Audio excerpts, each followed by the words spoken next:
পৃথিবীর মানুষ মাই ইফআল যালিকা ইয়ালকা ফামা, যে ব্যক্তি জেনায় লিপ্ত হবে তার 1 নাম্বার বিপদ, সে হবে মহাপাপী। 2 ইজাফলাহুল আযাবু ইয়াউমাল কিয়ামা, যে ব্যক্তি জেনায় লিপ্ত হবে বিচারে তার শাস্তি দ্বিগুণ শতগুণ বেশি হয়ে যাবে। 3 ওয়ায়াখলুদ ফীহি মুহানা, সে চিরদিন জাহান্নামে থাকবে অপমান অবস্থায়।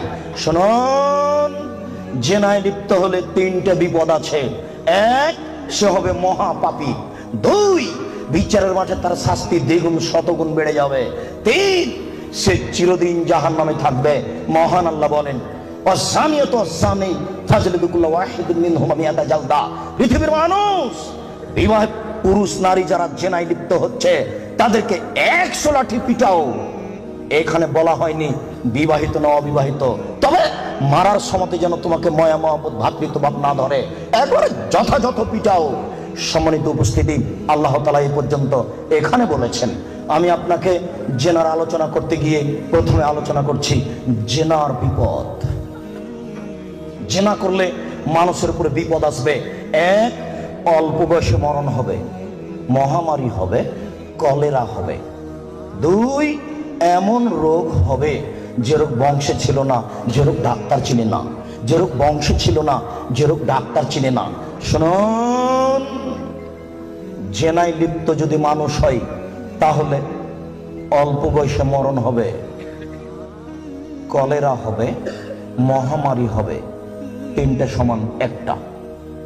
2, এমন রোগ হবে যেটা বংশে ছিল না, যেটা ডাক্তার চিনে না। দেখুন, আব্দুল্লাহ ইবনে উমর রাদিয়াল্লাহু তাআলা আনহু বলেন, রাসূল সাল্লাল্লাহু আলাইহি সাল্লাম বলেছেন, লাম তাজহারিল ফাহিসাতু ফি কওমিন কাত্ত ইল্লা ফাসা ফিহিম আত-তাউন ওয়াল আওজা। যদি কোনো সম্প্রদায়ে জেনা ছড়িয়ে যায়, যেই সম্প্রদায়ে জেনা ছড়াবে তাদের উপরে 2টি বিপদ হবে। 1, তাউন, কলেরা, মহামারী। মহাজা, কলেরা, তা অল্প বয়সে মরণ। তা কথা কি বুঝতে পেরেছেন? 2, অল আওজাও মামাজাত ফি আসলাফিহিম, এমন রোগ হবে যেটা বংশে ছিল না, ডাক্তার চিনে না। এই কথাটা আল্লাহর নবী বলেননি, ওটা আমি বলেছি। মনে রাখবেন, জেনায় লিপ্ত হলে এমন রোগ হবে যেটা বংশে ছিল না। আমি বললাম এমন রোগ হবে যেটা ডাক্তার চিনে না, এটা জেনার ভয়। আব্দুল্লাহ ইবনে মাসউদ রাদিয়াল্লাহু তাআলা আনহু বলেন, রাসূল সাল্লাল্লাহু আলাইহি সাল্লাম বলেছেন, লাম তাজহারিল ফাহিসাতু ফি কওমিন কাত্ত ইল্লা ফাসা ফিহিল ফাকর ওয়াল মাসকানা। যখন কোন সম্প্রদায়ে জেনা প্রকাশ পাবে তখন তাদের উপরে দারিদ্রতা, নিঃস্বতা, ভিক্ষাবৃত্তি নেমে আসবে।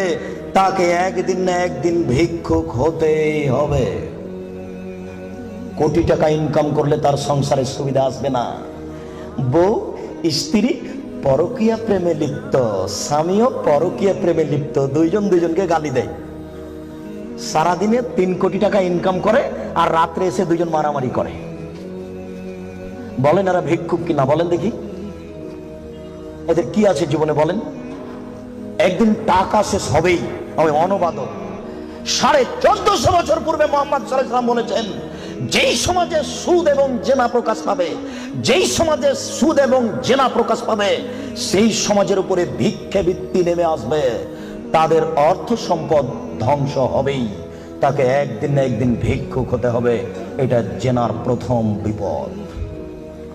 মুহাম্মদ সাল্লাল্লাহু আলাইহি ওয়াসাল্লাম বলেন, আমার উম্মত জেনাকে হালাল মনে করবে। মুহাম্মদ সাল্লাল্লাহু আলাইহি ওয়াসাল্লাম বলেন, আমার উম্মত জেনাকে হালাল মনে করবে। দুঃখজনক কথা, আমরা জেনাকে হালাল মনে করবে, এত বড় পাপকে। জি, আমির রাদিয়াল্লাহু তাআলা আনহু বলেন, রাসূল সাল্লাল্লাহু আলাইহি সাল্লাম বলেছেন, লা ইয়াকুনান্না ফি উম্মতি আকওয়াম ইস্তাহিলুনাল হিরা ওয়াল হারিরা ওয়াল খামরা ওয়াল মাযিব। অচিরে আমার উম্মতে এমন মানুষ আসছে যারা রেশমি কাপড়কে হালাল মনে করবে, তাদের গায়ে থাকবে সিল্ক জাতীয় জামা, তাদের বাড়িতে থাকবে মখমল জাতীয় চাদর। আমার উম্মত রেশমি কাপড়কে হালাল মনে করবে। 2, আমার উম্মত জেনাকে হালাল মনে করবে। 3, আমার উম্মত মদকে হালাল মনে করবে। 4, আমার উম্মত বাদ্যযন্ত্রকে হালাল মনে করবে। সব দোকানে টিভি, সব মোবাইলে বাদ্যযন্ত্র, কারোর কাছে এটার পাপের কাজ নয়।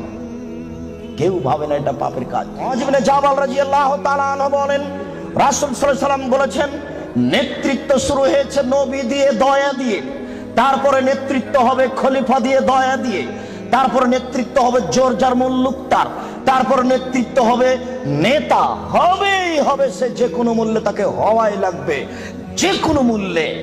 এই শ্রেণীর মানুষদের 5টা পাপের কাজ আছে। এক, ইস্তাহিলুনাল হারিরা, এরা রেশমি কাপড়কে হালাল মনে করবে। 2, অল ফরুজা, এরা জেনাকে হালাল মনে করবে। এই বোকা ছেলে, তোমার নেতাকে তুমি চিনো? আর জেনার লাইন লেগে আছে, তুমি দেখো তদন্ত করে। আল্লাহ নবী বলেছেন, আমি অনুবাদক, এসব সমাজের নেতারা জেনাকে হালাল মনে করবে। 3, মদকে হালাল মনে করবে। 4, দিনেরা ধনী হয়ে যাবে, ধনী হওয়ার জন্য যে কোনো সাহায্য পাবে। আবু হুরায়রা রাদিয়াল্লাহু তাআলা আনহু বলেন, এতাহারাজুনা তাহারুজাল হিমারে, গাধা যেমন গাভীর সাথে মিলে লজ্জা বুঝে না, ষাঁড় যেমন গাভীর সাথে মিলে লজ্জা জানে না, আমার উম্মত খোলা মাঠে জেনা করবে, লজ্জা বুঝবে না। মুসলিম। গাধা যেমন গাধীর সাথে মিলে লজ্জা বুঝে না, ষাঁড় যেমন খোলা মাঠে মিলে লজ্জা জানে না, মানুষ তেমন খোলা মাঠে জেনা করবে, লজ্জা বুঝবে না। এটা আপনাকে আমি কি দিয়ে বুঝাই, আপনি নিজেই বুঝেন। এই ছেলে, রমনা পার্ক তোমার বাড়ির পাশে, তুমিও সেখানে যাও। ঢাকা বিশ্ববিদ্যালয় তোমার বাড়ির পাশে, তুমি সেখানে যাও। আর ওই কোথায় জিয়াউর রহমান সাহেব মারা গেলেন, হাড়হাড্ডি নিয়ে এসে সংসদ ভবনে পুঁতে দেওয়া হলো। শোনো, গোটা মাঠ হলো জেনার কারখানা। এই রাস্তা দিয়ে মিনিটে লক্ষ মানুষ হাঁটে। ওসি যান, দারোগা যান, চেয়ারম্যান যান, এমপি যান, মন্ত্রী যান, ডিসি যান, এডিসি যান, মিনিটে লক্ষ মানুষ যায়। দেখো তুমি এই রাস্তার উপরে যুবক যুবতীকে চেপে ধরে আছে, যুবক যুবতীর উরু রানের উপরে মাথা দিয়ে ঘুমিয়ে আছে। কেউ কিছু বলে না, বলা নাকি যায় না। কেউ কিছু বলে না, বলা নাকি যায় না, বলা নাকি অপরাধ। এই দেশে নাকি কেউ মানুষ নেই, সবাই নাকি পশু। পশু যদি না হয় তাহলে বলে না কেন? জবাব কে দেবে? কাপুরুষ। জবাব তোমাকেই দিতে হবে। কেউ কেন কিছু বলে না। আল্লাহ রাসূল বলেন, আলাইনানে তাজনিনে জিনা হুমান নাজর। এই ছেলে, 2 চোখের জিনা হচ্ছে চোখ দিয়ে দেখা। ওয়াল ওজনানে জিনা হুমাল ইস্তেমাও, 2 কানের জিনা হচ্ছে কান দিয়ে শোনা। ওয়াল ইয়াদ জিনাহাল বাতস, হাতের জিনা হচ্ছে হাত দিয়ে ধরা। আর রিজল জিনাহাল মাসি, পায়ের জিনা হচ্ছে পা দিয়ে চলা। জেনাল কাল তাতামানা তাস্তাহি, অন্তরের জেনা হচ্ছে পরিকল্পনা করা। জেনাল লেসানে নুতক, জিহ্বার জেনা হচ্ছে কথা বলা। এগুলি সব জেনা। আমি অনুবাদক, হাদিস মুসলিম। এবার তুমি বাঁচো কি করে? এই ছেলে, তোমার মোবাইলে দিন রাত পতিতালয়ের মেয়ে নাচে। শোনো, আল্লাহ রাসূল বলেন, ইনাল মারাতা ইজাস্তাতারাত, যখন কোন মহিলা সাজসজ্জা গ্রহণ করে, সাজগোজ করে। দেখো তুমি বিপদে পড়েছ, তোমার বোনও বিপদে পড়েছে। আমি অনুবাদক। তিনি বলেন, যখন কোনো মহিলা সাজসজ্জা করে, সাজগোজ করে, ঠোঁটে লিপস্টিক দেয়, পাউডার মাখে, তা মারাবে মাজলিসিন, তারপরে পুরুষের পাশ দিয়ে হেঁটে যায়, তাই কেদা কেদা জানিয়ে ও ব্যভিচারণী, ও ব্যভিচারণী, ও ব্যভিচারণী। আমি অনুবাদক। 1450 বছর পূর্বে মুহাম্মদ সাল্লাল্লাহু আলাইহি ওয়াসাল্লাম কথা বলেছেন। আমি অনুবাদক, আমার কিছু করার নেই। সম্মানিত উপস্থিতি, রাসূল সাল্লাল্লাহু আলাইহি ওয়াসাল্লাম বলেন, ইন্না মিম্মা তাখাওয়াফা আলা উম্মতি, আমার উম্মতের উপরে আমি সবচেয়ে যেটা বেশি ভয় করি, পৃথিবীর মানুষ, আমি বলে গেলাম মুহাম্মদ সাল্লাল্লাহু আলাইহি ওয়াসাল্লাম, আমার উম্মতের উপরে আমি সবচেয়ে যেটা বেশি ভয় করি, 1 নম্বর ভয় হচ্ছে আমার উম্মত জেনায় লিপ্ত হবে, এইটা আমার ভয়। 2, শাহওয়াতুল খাফিয়া, আমার উম্মত গোপন পাপে লিপ্ত হবে, এইটা আমার ভয়। আমার উম্মত গোপন পাপে লিপ্ত হবে, এইটা আমার ভয়। ছেলে মেয়ে, যুবক যুবতী গোসলখানাতে ঢুকলেই পাপ করছে, একাই হলেই পাপ করছে। পুরুষ নারীর জন্য যে কত জেনার গোপন পাপের ব্যবস্থা হয়েছে, এখন হিসাব করা যায় না। এই ছেলে, তুমি আছো ঢাকা লালবাগে, আর তোমার বান্ধবী আছে লন্ডনে। 2 জন মিলে মোবাইলে গল্প করছো গোপনে। গল্প করতে করতে জামা কাপড় খুলতে লাগলে, খুলতে খুলতে খুলতে এখন 2 জনই উলঙ্গ। 2 জন 2 জনকে দেখতে পাচ্ছে। 2 জনের মধ্যে ব্যবধান হলো 5000 কিলোমিটার। অবাক গোপন পাপ, আশ্চর্য, অবাক। এই ছেলে, তুমি যখন থাকো না তখন তোমার মা মোবাইলে গোপন জেনা করে, প্রেমের গল্প করে। তোমার মা তাহাজ্জুদ পড়ে। এই ছেলে শোনো, তুমি আর তোমার মা যখন থাকে না তখন তোমার বোন মোবাইলে জেনার গল্প করে। মোবাইল মানে জেনা। আল্লাহ নবী 1450 বছর পূর্বে বলেছেন আমার উম্মত গোপন পাপে লিপ্ত হবে। 15 বছর পূর্বে এইভাবে গোপন পাপ মোবাইলে হতো না। 20 বছর পরে আরো গোপন পাপের কত পথ বের হবে তা আপনাকে আমি এখন ভাষায় বুঝাতে পারবো না। মুহাম্মদ সাল্লাল্লাহু আলাইহি ওয়াসাল্লাম বলেছেন আমার জীবনে বড় ভয়, 1 আমার উম্মত জিনায় লিপ্ত হবে, 2 আমার উম্মত গোপন পাপে লিপ্ত হবে। আপনাকে আমি কি দিয়ে বুঝাই সম্মানিত দিনী ভাই? মুহাম্মদ সাল্লাল্লাহু আলাইহি সাল্লাম বলেন রাত যখন অর্ধেক হয় তখন সমস্ত আকাশের দরজা খুলে দেওয়া হয়। যে ব্যক্তি আল্লাহর কাছে প্রার্থনা করে তার প্রার্থনা কবুল হয়ে যায়। যে ব্যক্তি যা চায় আল্লাহ তাকে তাই দিয়ে দেন। যে ব্যক্তি বিপদে পড়ে বলে আল্লাহ আমাকে বাঁচাও, আল্লাহ তাকে বাঁচিয়ে দেন। ইল্লাল বাগিন বে ফারজেহা, যার জেনার সম্পর্ক আছে তার কথা কবুল হয় না। এই ছেলে শোনো, তুমি ম্যাট্রিক পরীক্ষা দিয়েছো, আল্লাহর কাছে প্রার্থনা করছো আল্লাহ আমার রেজাল্টটা ভালো করে দাও, আল্লাহ আমার রেজাল্টটা ভালো করে দাও, আমাকে গোল্ডেন দাও। আর তোমার মা তাহাজ্জুদ পড়ার পরে চোখের পানি ঝরিয়ে বলছে আল্লাহ আমার ছেলেটাকে একটা ভালো রেজাল্ট দাও, গোল্ডেন দিয়ে দাও আমার ছেলেকে। এইভাবে তোমার মা রাতের অন্ধকারে চোখের পানি অঝর নয়নে ঝরিয়ে কাঁদছে। তুমি যখন থাকো না তখন তোমার মা মোবাইলে প্রেমের গল্প করে। তোমার মা কিয়ামত পর্যন্ত কাঁদলেও তার কথা কবুল হবে না। আমি অনুবাদক, আমি বুঝাতে পারলাম না।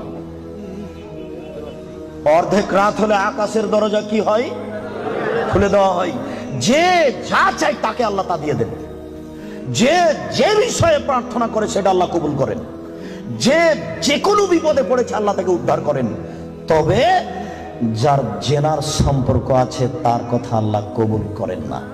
আমি কি দিয়ে বুঝাই জেনা কত বড় বিপদ? আমি কি দিয়ে বোঝাই আপনাকে জেনা কত বড় বিপদ? যেটা ঘরে ঘরে হচ্ছে, যেখানে সেখানে হচ্ছে, যেটা মানুষের কাছে আজকে পাপে কাজ নয়। শোনো, মুনাফিকি করো না বক্তব্যের সাথে। এই ছেলে, তোমাকে আমি কঠিন ভাবে বলে যাচ্ছি, তুমি বক্তব্যের সাথে মুনাফিকি করো না। এখান থেকে উঠার আগে মোবাইলে যত মেয়ের নাম্বার আছে তুমি কেটে দিয়ে উঠবা। জিন্দগিতে কোনোদিন কোনো মেয়ের সাথে গল্প করো না। তোমার সাথে এ অংশে আমার জরুরি কথা আছে, তুমি একটু ধৈর্য ধারণ করো, একটু সামান্য একটু থামো। তোমার সাথে আমার আরো জরুরি কয়েকটি কথা আছে। মুহাম্মদ সাল্লাল্লাহু আলাইহি সাল্লাম বলেন আমি রাতে ঘুমিয়েছিলাম, জিবরাইল আমার ডান হাত ধরলেন, মিকাইল আমার বাম হাত ধরলেন, ধরে আমাকে নিয়ে চলে যাচ্ছেন। যেতে যেতে দেখি অনেক মানুষ আসাদু সাইনতে খাফান, ফুলে ফেফে বিশাল বিশাল আকৃতি ধারণ করে আছে। 50 হাত 100 হাত উঁচু উঁচু হয়ে আছে। অন্তানাহু রিহান, দুর্গন্ধে টিকা যায় না, এত গন্ধ। কান্নাহুল মারাহিজ, মনে হচ্ছে যেন তারা গ্রামের টয়লেট, মনে হচ্ছে যেন তারা গণশৌচাগার, মনে হচ্ছে যেন তারা গ্রামের টয়লেট, মনে হচ্ছে যেন তারা গ্রামের শৌচাগার। যেই শৌচাগার টয়লেট পরিষ্কার করা হয় না, গণশৌচাগার, গন্ধে টিকা যায় না, বিশাল বিশাল রূপ ধারণ করে আছে। আমি বললাম জিবরাইল মানহাউলাই, কি এরা কে? জিবরাইল এরা কারা? ছি ছি ছি ছি, এরা কারা? এতক্ষণে গন্ধ, এতক্ষণে ফুলে আছে। তখন জিবরাইল বললেন অহমদ জোনাতা সাওয়ানি, এরা হলো ব্যভিচারিণী। বলো যুবক, মোটা মোটা হ্যাঁ ফুলে আছে, খুব গন্ধ, এরা কারা? ব্যভিচারিণী। তুমি সাবধান থাকো, তুমি একটু অপেক্ষা করো। শুনুন, আল্লাহ নবী বলছেন যে আমার ডান হাত জিবরাইল ধরলেন, বাম হাত মিকাইল ধরলেন, ধরে নিয়ে চলে যাচ্ছেন। যেতে যেতে দেখি একটা গর্ত, চুলার মতো। কোন চুলা? যাতে তন্দুরি রুটি হয়। তন্দুরি রুটির চুলা দেখেছেন? ভিতরে রুটি দিয়ে সিদ্ধ হলে বের করে নেওয়া হয়, এরকম চুলা। তার ভিতরে দেখি ধাঁধা ধাঁধা ধাঁধা করে আগুন জ্বলছে। ইরতাফাও, আগুন যখন জোরে জ্বলে উঠছে তখন ওর ভিতরে যা কিছু আছে সব উপরে চলে যাচ্ছে। হাজা খামেদাত রাজাউ ফিহা, আর যখন আগুনটা কমে আসছে তখন সব নিচের দিকে চলে যাচ্ছে। ফিহারে জালুন অনিসাউন ওরাতন, তাতে দেখি পুরুষ এবং নারী জমা ধরে আছে উলঙ্গ অবস্থায়, পরনে কাপড় নেই কারো, এভাবে জমা ধরে আছে উলঙ্গ অবস্থায়। আগুন যখন জোরে জ্বলে উঠছে দাদা দাদা দাদা করে উপরে চলে যাচ্ছে, আবার যখন আগুন কমে যাচ্ছে তখন নিচের দিকে চলে যাচ্ছে। আর উপরে উঠলে মনে হচ্ছে যেন বের হয়ে পড়ে যাবে। দেখে সেখানে পুরুষ এবং নারী উলঙ্গ অবস্থায় জ্বলছে। আমি বললাম জিবরাইল মানাউলা, এরা কারা? তখন জিবরাইল বললেন মুহাম্মদ জনাত, তারা হলো ব্যভিচারিণী। আল্লাহ নবী বলেছেন যেসব মহিলারা জেনায় লিপ্ত হবে ওদের লজ্জা স্থানের গন্ধে জাহান্নামীরা জাহান্নামে টিকতে পারবে না। যেসব মহিলারা জেনায় লিপ্ত হবে ওদের লজ্জা স্থানের গন্ধে জাহান্নামীরা জাহান্নামে টিকতে পারবে না। যেসব মহিলারা জেনায় লিপ্ত হবে ওদের লজ্জা স্থানের গন্ধে জাহান্নামীরা জাহান্নামে টিকতে পারবে না। মুহাম্মদ সাল্লাল্লাহু আলাইহি সাল্লাম বলেছেন। শুনুন সম্মানিত দিনী ভাই, আবু হুরায়রা রাদিয়াল্লাহু তাআলা আনহু বলেন রাসূল সাল্লাল্লাহু আলাইহি সাল্লাম বলেছেন আল বিকরু বিল বিকরি জিলদুমি ওয়া তাগরিবু সানা। অবিবাহিত ছেলে জেনায় লিপ্ত হয় তাহলে তাকে 100 লাঠি পিটিয়ে এলাকা থেকে 1 বছরের জন্য তাড়িয়ে দিতে হবে। তিনি বলেন আর সাইবু বিসাইবু রাজম, বিবাহিত পুরুষ যদি জেনায় লিপ্ত হয় তাহলে তাকে ইট ঢেল পাথর দিয়ে মেরে মেরে মেরে ফেলতে হবে। এদেশের লাখো ভাবিকে ইট ঢেল পাথর দিয়ে মেরে ফেলতে হবে যারা দেবরের সাথে জেনায় লিপ্ত হয়েছে। এদেশের লাখো দুলা ভাইকে ইট ঢেল পাথর দিয়ে মেরে ফেলতে হবে যারা সেলিকার সাথে জেনায় লিপ্ত হয়েছে। এদেশের লাখো পুরুষকে ইট ঢেল পাথর দিয়ে মেরে ফেলতে হবে যাদের স্ত্রী থাকার পরেও অন্য নারীর সাথে জেনায় লিপ্ত হয়েছে।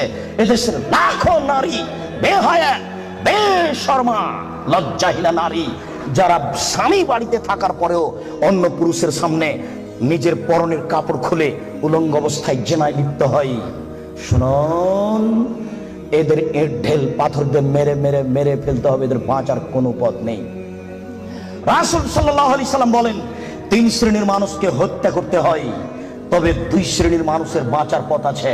মনে রাখুন, 3 শ্রেণীর মুসলমানকে হত্যা করতে হয়, 2 শ্রেণীর মানুষের বাঁচার পথ আছে, 1 শ্রেণীর মানুষের বাঁচার পথ নেই। এক, কেউ যদি বলে আমি কোরআন মানি না তাহলে তাকে হত্যা করতে হবে। কেউ যদি বলে গাভীর দুধ হারাম তাহলে তাকে হত্যা করতে হবে। কেউ যদি বলে মদ হালাল তাহলে তাকে হত্যা করতে হবে। সরকারের পক্ষ থেকে গলায় ফাঁস দেওয়া হয়েছে, ফাঁস টান টান, তখন বলছে বলেছে আমার ভুল হয়েছে, আমি কথা ফিরিয়ে নিলাম, তাহলে তাকে আর ফাঁসি দিতে হবে না, নামিয়ে নিতে হবে, বেঁচে গেল। পাপ করেছিল হত্যার যোগ্য। আমি বুঝাতে পারলাম না মনে হয়।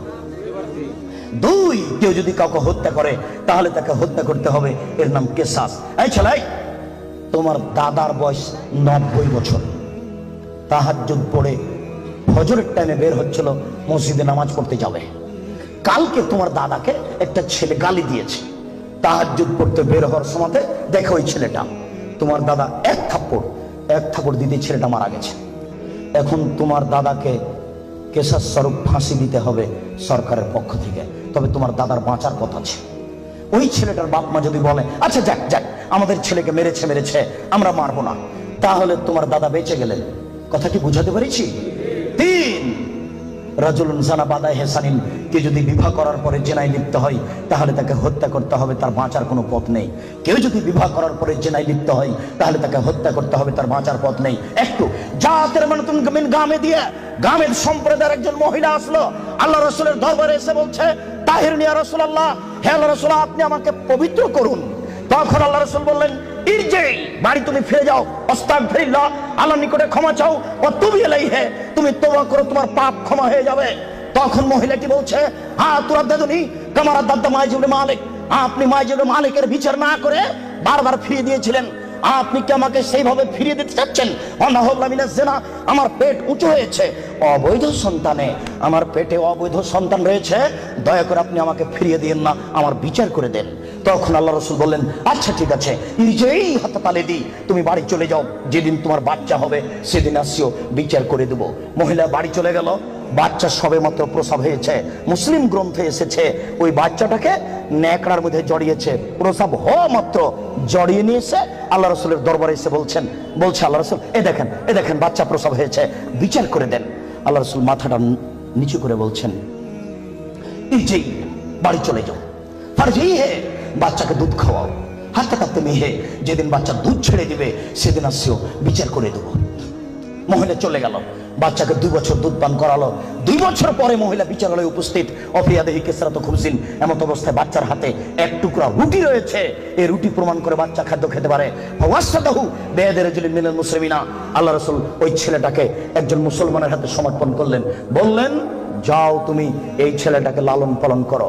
তিনি বললেন স্বামী সাথী এই যাবো বিহা, তোমরা একে মাঠে নিয়ে যাও, এই মহিলাকে মাঠে নিয়ে যাও, মাঠে নিয়ে গিয়ে গর্ত খুঁড়ে বুক পর্যন্ত পৌঁছে দাও, ফারজেমুহা, এরপরে তোমাকে তাকে ইট ঢেল পাথর দিয়ে মেরে মেরে মেরে ফেলো। সাহাবীগণ বলেন আমরা তাকে মাঠে নিয়ে গেলাম, মাঠে নিয়ে গিয়ে গর্ত খুঁড়ে বুক পর্যন্ত মাটিতে পুঁতে দিলাম, এরপরে চতুর্দিক থেকে ইট ঢেল পাথর মারতে লাগলাম। খালিদ বলেন একটা পাথর আমি নিয়ে তার মুখের উপরে মারলাম, ফাতারা জাহাদাম আল্লাহ ওয়াজহে খালিদ, পাথরটা মুখে লেগে মুখ ফেটে রক্ত ছিটে খালিদ লাগলো। খালিদ গালি দিয়ে বসলেন, ছি ছি, একজন জেনাকারিনী মহিলার গায়ের রক্ত আমার গায়ে লাগলো, এরকম কিছু হবে? আল্লাহ রাসূল বললেন মারে রে খালিদ, খালিদ তুমি গালি দিও না, লাগা তাওবা তাওবাতা লাউ তাওয়া সায়মাকসিন লা গফিরা লাহু। এই মহিলা আল্লাহর দরবারে এত ক্ষমা ভিক্ষা চেয়েছে, এই মহিলা আল্লাহর দরবারে এত কান্নাকাটি করেছে, পৃথিবীর বড় থেকে বড় পাপী যদি এইভাবে কান্নাকাটি করে তাহলে তার পাপ ক্ষমা হয়ে যাবে। খালিদ তুমি একে গালি দিও না, দুঃখিত আপনাকে আমি কি দিয়ে বুঝাই, পৃথিবীর সবচেয়ে বড় পাওয়ারফুল মানুষ হচ্ছেন মুহাম্মদ সাল্লাল্লাহু আলাইহি সাল্লাম। পৃথিবীর ইতিহাসে এত বড় পাওয়ারফুল মানুষ কেউ জন্ম নেয়নি, কিয়ামত পর্যন্ত কেউ নিবে না। জান্নাতের গেটে বড় অক্ষরে লেখা আছে সর্বপ্রথমে যিনি জান্নাতে প্রবেশ করবেন তিনি হলেন মুহাম্মদ সাল্লাল্লাহু আলাইহি সাল্লাম। জান্নাতের ভিতরে একটা ঘর আছে, সেই ঘরের ভিতর দিকে একজন ফেরেশতাকে দাঁড় করে রাখা হয়েছে, এখনো উপস্থিত। তাকে বলা হয়েছে কেউ যদি বাহির থেকে এসে ঠক ঠক করে শব্দ দেয়, কে যদি বাহির থেকে বলে মুহাম্মদ, তাহলে এই দরজা খুলে দিও, এই ঘর মোহাম্মদ ছাড়া কারোর জন্য খোলা হবে না। আপনাকে আমি কি দিয়ে বুঝাই মুহাম্মদ সাল্লাল্লাহু আলাইহি সাল্লাম কত বড় পাওয়ারফুল মানুষ। বিচারের মাঠে ইব্রাহিম আলাইহিস সালাম বলবেন কাদ গাজিবা আলাইয়া রাব্বি, আমার প্রতিপালক আমার উপরে রাগ করেছেন, মা গাজিবা মিন কাবলাল বাদ, আমার প্রতিপালক এইরকম রাগ পূর্বেও কোনোদিন করেননি, ভবিষ্যতেও কোনোদিন করবেন না। নাফসি নাফসি, আমার যে কি হয় তা আমি নিজেই বুঝি না। এইভাবে চিল্লাচিল্লি করবেন ইব্রাহিম আলাইহিস সালাম। আপনার হুজুরের কি হবে, পীর সাহেবের, আপনাকে আমি কি দিয়ে বুঝাই? শুনুন, ওই সময়তে মুহাম্মদ সাল্লাল্লাহু আলাইহি সাল্লাম সিজদায় পড়বেন, তখন আল্লাহ বলবেন ইরফা রাসাক সালতুতা আসফাতু সাফা, মুহাম্মদ মাথা উঠান, বলেন যা বলবেন তাই মেনে নিব, যেই কথা বলবেন আমি সে কথা গ্রহণ করব। আপনি মাথা উঠান না, আপনি বলেন না আমাকে কি বলছেন, আমি আল্লাহ, আপনি যা বলবেন তাই মেনে নিব। এত বড় পাওয়ারফুল মানুষ একটু বলতে পারলেন না, যাও যাও তোমার বিচার হবে না, তোমার পাপ ক্ষমা হয়ে গেছে, যাও তোমার বিচার হবে না, এই কথা তিনি বলতে পারলেন না। এত বড় পাওয়ারফুল মানুষ, তিনি খালি বললেন খালিদ তুমি একে গালি দিও না, এত তওবা করেছে, এরকম তওবা যদি বড় থেকে বড় পাপী করে তাহলে তার পাপকে ক্ষমা করা হবে খালিদ, তার মানে এর পাপ ক্ষমা হয়ে গেছে। তাই তো তিনি জানাজা করলেন, তাই তো তিনি কাফন দাফন করলেন, কিন্তু তিনি তাকে বলতে পারলেন না যাও যাও তোমার বিচার হবে না, তোমার পাপ ক্ষমা হয়ে গেছে। পৃথিবীর সবচেয়ে বড় পাওয়ারফুল মানুষ এ কথা বলতে পারলেন না, তার মানে বিবাহ করার পরে জেনায় লিপ্ত হলে তার দুনিয়াতে বেঁচে থাকার কোনো সুযোগ নেই। আমি আপনাকে কি দিয়ে বুঝাই শরীয়ত কি জিনিস? বিবাহ করার পরে জেনায় লিপ্ত হলে তার বেঁচে থাকার কোনো সুযোগ নেই। আব্দুর রাজ্জাক সাহেব, কথা বুঝেছি, একটু দয়া করে কোনো পথঘাট বলেন। জি পথঘাট আছে, চিন্তা করবেন না, নিরাশার কিছু নেই। শুনুন, নিরাশার কিছু নেই। এই পাপ কার সাথে জড়িত? আল্লাহর সাথে জড়িত। আল্লাহ নবী বলেছেন কে যদি জেনে শুনে 1 টাকা সুদ খায়, 36 বার জেনা করে যত পাপ হবে 1 টাকা সুদ খেলে তার চেয়ে বেশি পাপ হবে। তিনি বলেছেন সুদের পাপের 70টি ভাগ রয়েছে, ছোট ভাগ হলো মার সাথে জেনা করলে যেমন পাপ হয়। সুদ যত বড়ই পাপ হোক না কেন, সুদের পাপ কার সাথে জড়িত? আল্লাহর সাথে জড়িত। জেনার পাপ কার সাথে জড়িত? আল্লাহর সাথে জড়িত। যুবক তুমি নিরাশা হবে না, নিরাশার কিছু নেই। শোনো, ওই মোড়ে উঠে এইখানে রিক্সা থেকে নেমে রিক্সাওয়ালাকে বলছো রিক্সাওয়ালা কয় টাকা ভাড়া রে? 40 টাকা। হ্যাঁ বেটা 20 টাকা ভাড়া, 40 টাকা চাও, এক থাপ্পড় দিয়ে 20 টাকা দিয়ে বিদায় করে দিলে। এখন এই পাপ তওবা করে ক্ষমা হবে না, মরা পর্যন্ত কাঁদলেও হবে না। এটা খুবই জটিল। জেনার পাপের চেয়ে রিক্সাওয়ালাকে একটা থাপ্পড় মারা কত যে কঠিন, আপনাকে আমি কি দিয়ে বুঝাই? এই ছেলে, তোমার বাপ দলীয় দাপটে জমি দখল করেছে, দিন রাত যদি তোমার বাপ তাহাজ্জুদ পড়ে হবে না। শফিকুল ইসলাম জাগরণী বলেছেন লাভ হবে না কবর পাকা করে দিয়েছেন, বাপের কবর যদি স্বর্ণ দিয়ে বানান কোনো লাভ হবে না। নজরুল ইসলাম বলেছেন মসজিদের পাশে কবর দিও ভাই, মসজিদের পাশে কেন? আপনার পর কবর যদি কাবা ঘরের নিচে ঢুকিয়ে দেন, 1 পয়সা লাভ হবে না। শুনুন, রিকশাওয়ালাকে থাপ্পড় মেরেছেন, ক্ষমার প্রীতি কোনো সুযোগ নেই। রিকশাওয়ালাকে খুঁজে বের করতে হবে, খুঁজে বের করে হাত ধরে বলতে হবে, ও রিকশাওয়ালা, আমি বুঝতে পারিনি গো, তোমাকে 1 থাপ্পড় মারা আমার ভুল হয়েছে, তুমি আমাকে মাফ করো। এই কথা বলার পূর্ব পর্যন্ত পৃথিবীতে কোথাও ক্ষমা নেই। এরা মানুষের সাথে জড়িত পাপ। এই ছেলে, তুমি দিনরাত গরু জবাই করা, কসাই গোস্ত বিক্রি করো, কোটি টাকা ইনকাম করো, তাতে আসে যায় না। কোটি টাকা ইনকাম করো, তাতে আসে যায় না। প্রত্যেক দাঁড়িতে 50 করে গোস্ত কম দিয়েছ, এখন ক্ষমা নেও দেখি। কিয়ামত পর্যন্ত তওবা করলে এই পাপ ক্ষমা হবে না। জেনা যত বড়ই পাপ হোক না কেন, গোস্ত ঠগিয়ে বিক্রি করার চেয়ে ছোট, গোস্ত ঠগিয়ে বিক্রি করার চেয়ে অনেক বেশি বড় পাপ। এই ছেলে, তুমি তো শহরে প্রতারণা দিয়ে ব্যবসা করছো, এটা দাম কত? 1500। তুমি জানো যে এর দাম 300। আচ্ছা 300, তুমি 500 চাও। চলন্ত বাজার যদি এর 2000 টাকা হয় তবু জায়েজ। তুমি জেনে শুনে বললে 1500 টাকা, তার মানে তুমি প্রতারণা দিয়েছ। একদিনে যদি কোটি টাকা ইনকাম হয় তবু তোমাকে একদিন ভিক্ষুক হতেই হবে। তুমি এইভাবে ব্যবসা কোনোদিন সফলতা অর্জন করতে পারবে না। শুনুন, ডবল দাম নেওয়া যায়, প্রমাণ 10 গুণ দাম নেওয়া যায় যদি চলন্ত বাজার সেটা হয়। প্রমাণ, আল্লাহ রাসূল বলেন, আনাস, এই যে 1 টাকা নাও, ছাগল কিনে নিয়ে আসো। আনাস বাজারে গিয়ে 1 টাকা দিয়ে ছাগল কিনে আরেক জায়গাতে 2 টাকায় বিক্রি করেছে। 2 টাকা দিয়ে বিক্রি করে আবার 1 টাকা দিয়ে একটা ছাগল কিনেছেন আর 1 টাকা নিয়ে চলে এসেছেন। আল্লাহ রাসূল, এনেন একটা ছাগল আর 1 টাকা। আনাস, কি ব্যাপার? তোমাকে যে আমি টাকা দিয়েছি একটা ছাগল কেনার জন্য, তো টাকাও দিচ্ছ, ছাগলও যে দিচ্ছ। আল্লাহ রাসূল, আমি বাজারে একটা ছাগল কিনে ওকে 2 টাকায় বিক্রি করেছি, তারপরে 1 টাকা দিয়ে আরেকটা ছাগল কিনেছি আর 1 টাকা ফিরে নিয়ে এসেছি। আচ্ছা আচ্ছা, বারাকাল্লাহু ফি তিজারাতিক, আল্লাহ তোমার ব্যবসাতে বরকত দান করুক। কি বুঝলেন? ডবল দামে বিক্রি করেছে। ঢাকার ওই পারে যদি 1 টাকা বড় 600 টাকা গজ হয়, আর এই পারে যদি 1200 টাকা গজ হয় তবুও জায়েজ। হোমিও ডাক্তার আমাকে বলছে, আব্দুর রাজ্জাক সাহেব, মাত্র এই বোতলে 10 টাকার ওষুধ আছে, আমি এখান থেকে 1 ফোঁটা ওষুধ দিয়ে 3000 টাকা নিই। যদি টাকা কম নিই তাহলে তার ভরসা কমে যাবে। একদিন পরে আবার এসে বলছে ওষুধ দেন। কি করি, আমিও নিরুপায়। তখন এমনি পানি দিয়েছে, কিচ্ছু না, পানি দিয়েছি, দিয়ে 500 টাকা নিয়েছি। যদি 50 টাকা নিই তাহলে সে মনে মনে বলবে আমাকে কোনো ওষুধ দিল না, আমি কি করব? তখন আমি বললাম, ব্যবসা করো, প্রতারণা দিও না। চলন্ত বাজার যদি 1500 টাকা হয় তাহলে নেও, অথবা 500 টাকা নেও, ওই সময় 200 টাকা নিও। তুমি বুঝতে পারছো এটা প্রতারণা, এমন কিছু করো না। জেনার চেয়ে এটা অনেক অনেক অনেক জটিল। সম্মানিত উপস্থিতি, এই ছেলেরা, তোমাকে আশ্বস্ত করছি, নিরাশা হয় না। তবে আমি তোমাকে বলেছি, এখান থেকে উঠার আগে মোবাইলে যেন আর কোনো মেয়ের নাম্বার না থাকে। এবার শোনো, তুমি যদি আজকে মোবাইলের সব নাম্বার কেটে দিতে পারো, আর তুমি যদি বলতে পারো আমি জিন্দেগিতে আর কোনোদিন কোনো মেয়ের সাথে কথা বলবো না, তাহলে তুমি যে কোনো বিপদ থেকে বেঁচে যাও। 3 জন লোক রাস্তায় হাঁটছিল, বৃষ্টি আসলো, পাহাড়ের গর্তে ঢুকলো, একটা বড় পাহাড়, বড় পাথর মুখের উপরে আসলো, আর তারা বের হতে পারবে না। একজন বলল, আল্লাহ, আমার বাপ মাকে ভালোবাসি, পাথরটা সরিয়ে দাও। আল্লাহ বললেন, আচ্ছা ঠিক আছে, একটু দিলাম।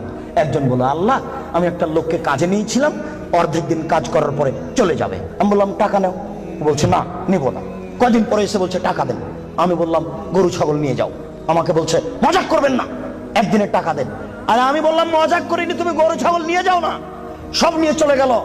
আমি যদি তোমাকে সন্তুষ্ট করার জন্য এই কাজ করে থাকি, পাথরটা সরিয়ে দাও। আল্লাহ বললেন, আচ্ছা ঠিক আছে, আমি সরিয়ে দিলাম।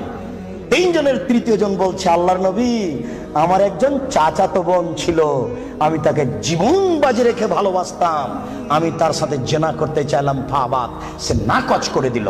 আমাকে বলল, তুই যদি 100টা স্বর্ণের টাকা আমাকে দিতে পারিস আমি রাজি। আমার ভেবেছিল আমি গরিব মানুষ, 100 টাকা সংগ্রহ করতে পারবো না। হাড় ভাঙা পরিশ্রম করে 100 টাকা নিয়ে উপস্থিত আমার বোনের হাতে দিলাম। ফাজালাস্তু বাইনা রিজলাইহা, আমি তার 2 পায়ের মাঝে বসলাম, আমি জেনা করব। তখন আমার বোন বলছে, আব্দুল্লাহ, হে আল্লাহর বান্দা, ইত্তাকিল্লাহ, আল্লাহকে ভয় কররে, ওরা তাত্তাহিল খাতামা, তুই আমাকে অসতী প্রমাণ করিস না। হে আল্লাহর বান্দা, তুই আল্লাহকে ভয় কররে, আমাকে অসতী করিস না। ফাকুমতা আনহা, আমি ওখান থেকে উঠে গেছি, তোমার ভয়ে পাথর সরিয়ে দাও। আল্লাহ বলেন আচ্ছা ঠিক আছে, আমি পাথর সরিয়ে দিলাম। এ দেখো, বিপদ থেকে বেঁচে গেল জিনা বন্ধ করার কারণে। আমি না বুঝাতে পারলাম না। বুখারী মুসলিমের হাদিস।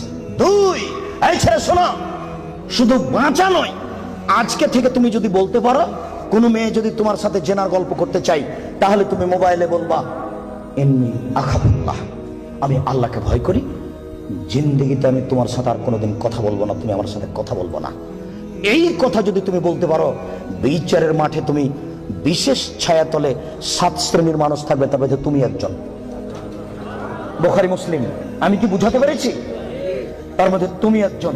3, এবার তোমাকে ছেড়ে চলে আসলাম তোমার বোন আর তোমার মায়ের কাছে। রাসূল সাল্লাল্লাহু আলাইহি ওয়াসাল্লাম বলেছেন, কেউ যদি 4টি কাজ করতে পারে, কোন নারী যদি 4টি কাজ করতে পারে, জান্নাতের যে কোনো দরজাতে ঢুকতে পাবে। 1, 5 ওয়াক্ত নামাজ পড়বে। 2, রমজান মাসে রোজা থাকবে। 3, স্বামীকে মেনে চলবে। 4, জেনায় লিপ্ত হবে না, জান্নাতের যে কোনো দরজাতে ঢুকতে পাবে, কোনো সমস্যা নেই।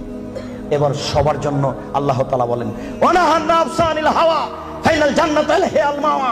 পৃথিবীর মানুষ, তোমরা শুনে রাখো, আমি আল্লাহ বলছি, তোমরা যদি তোমাদের প্রবৃত্তিকে ঠেকাতে পারো, যদি বলো আর কোনোদিন জেনায় লিপ্ত হব না, তাহলে আমি আল্লাহ তোমাদের জন্য জান্নাতুল মাওয়া রেখেছি। যারা প্রবৃত্তিকে ঠেকাতে পারবে, তাদের জন্য আল্লাহ জান্নাতুল মাওয়া রেখেছেন। সম্মানিত উপস্থিতি, জেনা যত বড়ই পাপ হোক না কেন, আজকে আপনি সেখান থেকে ফিরে আসার চেষ্টা করুন, আল্লাহ আপনাকে রক্ষা করবেন ইনশাআল্লাহ।